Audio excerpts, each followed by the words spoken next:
Al-Quran merupakan petunjuk bagi seluruh manusia sebagaimana disebutkan dalam Al-Quran Surat Al-Baqarah ayat ke-185.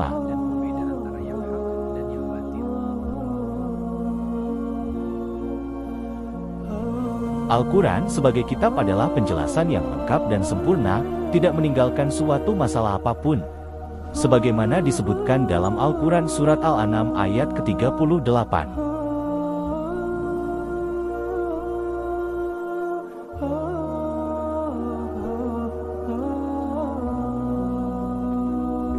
Al-Quran disebut sebagai Al-Huda atau petunjuk. Ia memberikan petunjuk rinci tentang ibadah, seperti perintah menegakkan syalat dan menunaikan ibadah zakat. Sebagaimana disebutkan dalam Al-Quran Surat Al-Baqarah ayat ke-43. Perintah puasa, sebagaimana disebutkan dalam Al-Quran Surat Al-Baqarah ayat ke-183. Dan perintah melaksanakan ibadah haji bagi yang mampu, sebagaimana disebutkan dalam Al-Quran Surat Ali Imran ayat ke-97.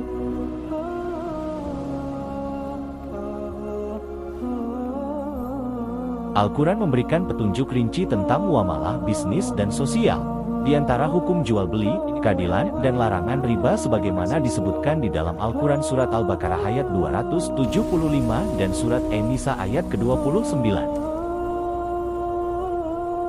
Semoga transaksi ini membawa keberkahan bagi kita berdua. Insya Allah, semoga kejujuran selalu menyertai kita.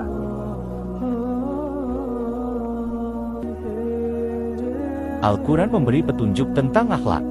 Di antaranya berbuat baik kepada orang tua, saudara dekat, tetangga, dan sesama teman sebagaimana disebutkan dalam Surat Al-Isra ayat 23 dan Surat An-Nisa ayat ke-36.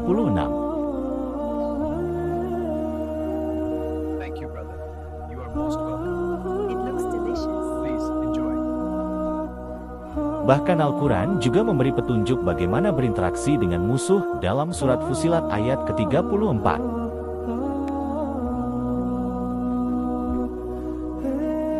Meski tidak disusun seperti buku yang isinya terpusat pada satu topik tertentu, ayat-ayatnya saling menjelaskan tafsir bil matsur dan membentuk satu kesatuan utuh yang padu.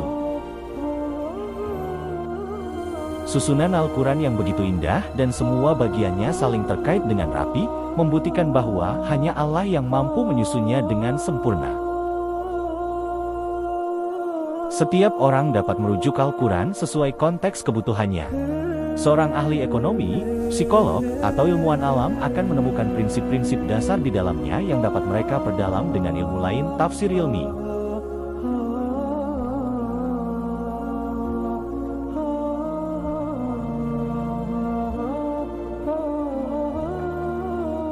Al-Quran bisa dipahami dan memberi manfaat oleh siapa saja, dari tingkat paling dasar hingga paling mendalam, sesuai dengan kesiapan dan keingintahuan pembacanya. Al-Quran itu berisi kebenaran dan petunjuk hidup yang pokok, yang bisa diterapkan dalam budaya, teknologi, dan situasi apapun, kapanpun, dan dimanapun kita hidup. Al-Quran punya nilai-nilai inti yang abadi. Untuk menerapkan nilai-nilai itu di dunia yang terus berubah dengan teknologi dan masalah baru, diperlukan kajian mendalam oleh para ahli agama. Kajian itulah yang membuat Islam selalu bisa menjawab tantangan zaman tanpa meninggalkan aturan dasarnya. Itulah Al-Quran, sebagaimana sebuah peta digital interaktif raksasa yang mencakup semua hal dalam hidup kita. Al-Quran berfungsi sebagai pedoman yang lengkap, terstruktur, praktis, dan abadi untuk menjawab segala persoalan hidup manusia. Dari yang paling pribadi, ibadah, hingga yang paling umum, ekonomi dan sosial. Bayangkan seorang musafir dengan pemandunya dalam sebuah perjalanan jauh. Ketika petunjuk diterima sang musafir dari pemandu itu, terciptalah suasana perjalanan yang dua arah. Musafir itu tidak lagi sekadar membaca peta secara sepihak. Sang pemandu itu berjalan di sampingnya, menjawab setiap pertanyaan, menenangkan kegelisahan dengan janji-janjinya, dan mengoreksi langkah melalui peringatan-peringatannya.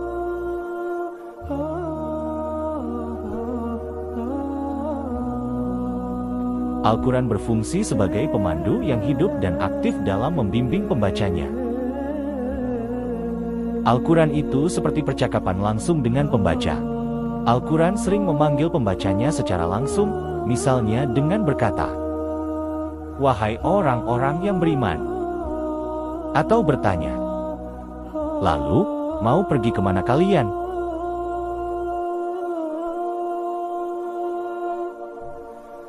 Hal ini membuat kesannya seolah Tuhan sedang mengajak kita berbicara, seperti sebuah percakapan yang hidup. Bukan seperti ceramah yang membosankan, melainkan seperti dialog yang membuat kita merasa dilibatkan dan diperhatikan. Banyak ayat Al-Quran diturunkan sebagai jawaban langsung atas pertanyaan, kecemasan, atau peristiwa yang dialami oleh umat Rasulullah.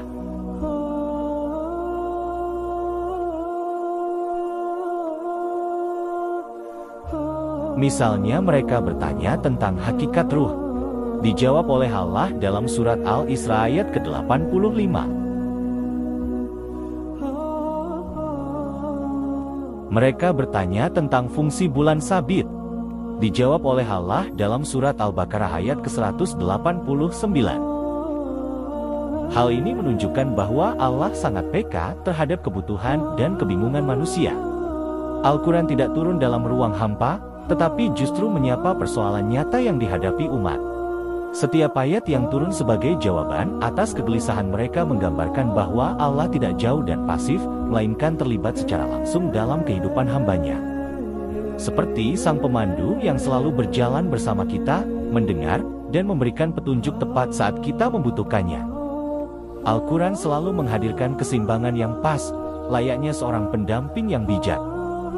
Isinya mengombinasikan tiga hal secara harmonis. Yang pertama, memberi janji baik, seperti jaminan surga dan keberuntungan bagi orang yang bertakwa. Contohnya, seperti Allah sampaikan dalam Al-Quran surat Ali Imran ayat ke-133.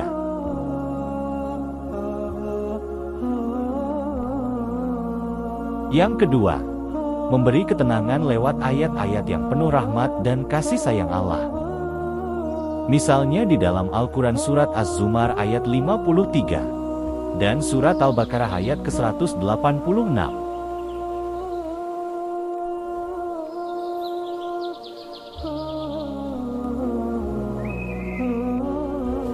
Yang ketiga, memberi peringatan melalui kisah umat terdahulu yang mengingkari Allah, untuk diambil pelajaran, agar kita tidak mengulang kesalahan yang sama.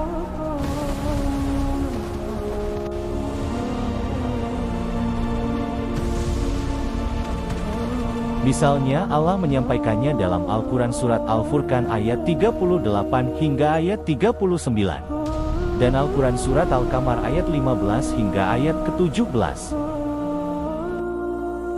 Intinya, Al-Quran bertindak layaknya sahabat yang menjawab keraguan, menenangkan hati, dan mengoreksi jalan kita.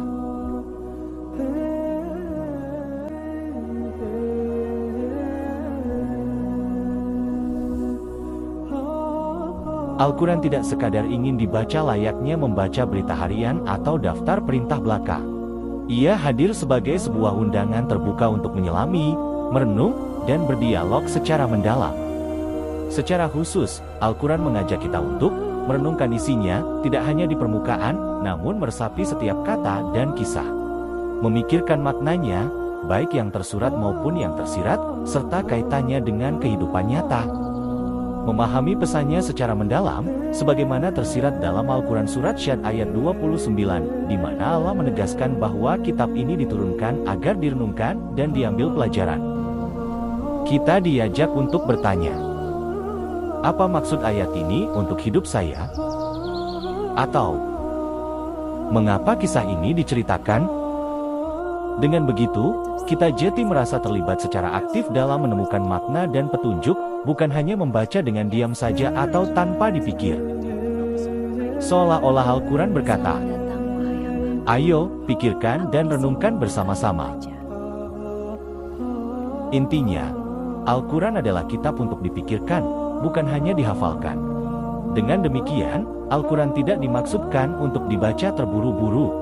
Sebaliknya, ia mendorong kita untuk berhenti sejenak, bertanya, dan merenung, seolah kita diajak berdialog langsung dengan Allah.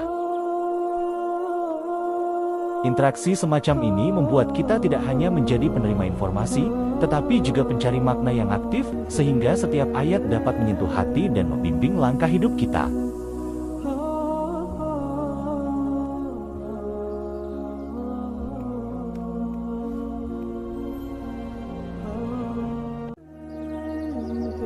Al-Quran itu seperti buku pedoman hidup sekaligus sahabat dekat.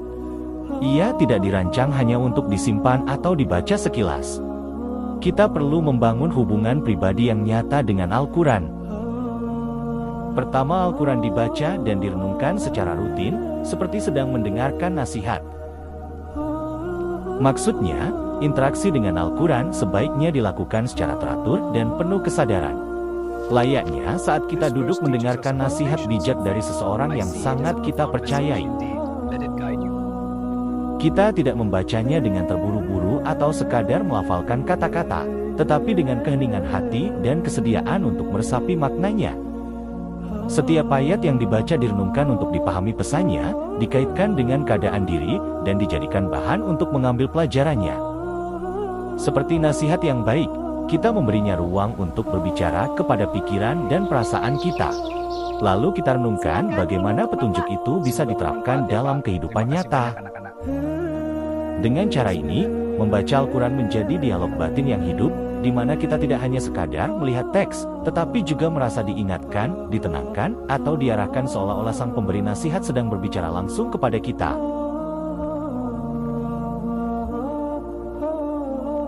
Yang kedua adalah dengan dihafalkan, agar kata-kata penuh maknanya selalu melekat di hati dan pikiran. Maksudnya, dengan menghafal Al-Quran, kita menjadikan firman-firmannya tidak hanya sebagai bacaan, tetapi juga tersimpan kuat dalam ingatan dan hati kita. Ayat-ayat yang telah dihafal akan selalu tersedia di dalam diri, siap muncul dengan sendirinya saat kita membutuhkan bimbingan, penghiburan, atau pencerahan dalam berbagai situasi hidup. Kita harus selalu ingat untuk bersyukur dan tetap semangat, sayang. Benar, dengan iman dan usaha kita pasti bisa. Seperti seseorang yang menghafal kata-kata motivasi dari orang terkasih atau petunjuk jalan penting. Hafalan Al-Quran membuat pesan Tuhan selalu tersedia kapan dan di mana saja dan mudah diambil saat dibutuhkan, tanpa harus membuka mushaf terlebih dahulu. Proses menghafal itu sendiri juga merupakan bentuk untuk menghayati maknanya, sehingga kita bisa benar-benar mengerti maknanya, di mana setiap kata dan ayat sangat melekat di dalam hati sehingga mampu membentuk cara berpikir, bersikap, dan menanggapi dunia dan kehidupan di sekitar kita dengan lebih baik.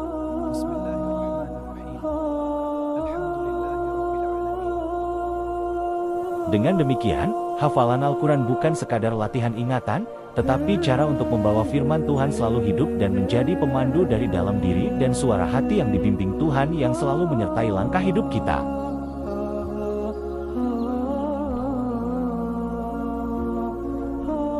Yang ketiga adalah dengan mengamalkannya dalam tindakan sehari-hari, sebagai panduan nyata dalam bersikap dan mengambil keputusan. There you go, sweetie. You're all so hungry today. The harvest is beautiful this year. It is, and the eggs are so fresh. A blessing. Alhamdulillah. Al-Quran tidak hanya berhenti pada bacaan atau hafalan, melainkan harus menjadi pedoman berperilaku yang terlihat dalam keseharian. Yes, it will grow big. Setiap prinsip dan nilai di dalam Al-Quran diwujudkan dalam tindakan atau perbuatan nyata, mulai dari cara berbicara, bersikap terhadap orang lain, hingga menyelesaikan masalah. I agree, the market projections are promising. Let's ensure the terms are balanced. Dengan demikian, Al-Quran berfungsi sebagai kompas etika yang membantu kita menghadapi konflik dengan sabar dan adil. Membantu kita untuk bersikap jujur dalam urusan sehari-hari. Jujur, ayo kita cari pemilik sekarang. Kakek, ini dompet kakek yang hilang. Terima kasih banyak, Nak. Kamu anak yang jujur. Sama-sama, kakek. Membantu kita memilih jalan yang tepat saat dihadapkan pada dilema. Bahkan membantu kita dalam hal sederhana seperti mengatur waktu, menggunakan rezeki, atau menjaga hubungan dengan keluarga dan tetangga. Ketika dijadikan dasar pengambilan keputusan, Al-Quran tidak hanya memberi kejelasan arah, tetapi juga ketenangan batin karena kita yakin telah memilih jalan yang sesuai dengan petunjuknya. Artinya, dalam setiap kebimbangan Al-Quran memberikan prinsip yang jelas sebagai pertimbangan utama. Dengan mengamalkannya, hidup tidak hanya sekadar dijalani, tetapi dihayati dengan tujuan dan makna yang lebih dalam. Dengan membaca, merenungkan, menghafal, dan mengamalkan Al-Quran, hubungan seorang Muslim dengan Al-Quran pun menjadi sangat dekat dan akrab. Rasanya seperti memiliki pendamping setia yang selalu hadir untuk menuntun, menenangkan, dan mengingatkan kita di setiap langkah kehidupan kita.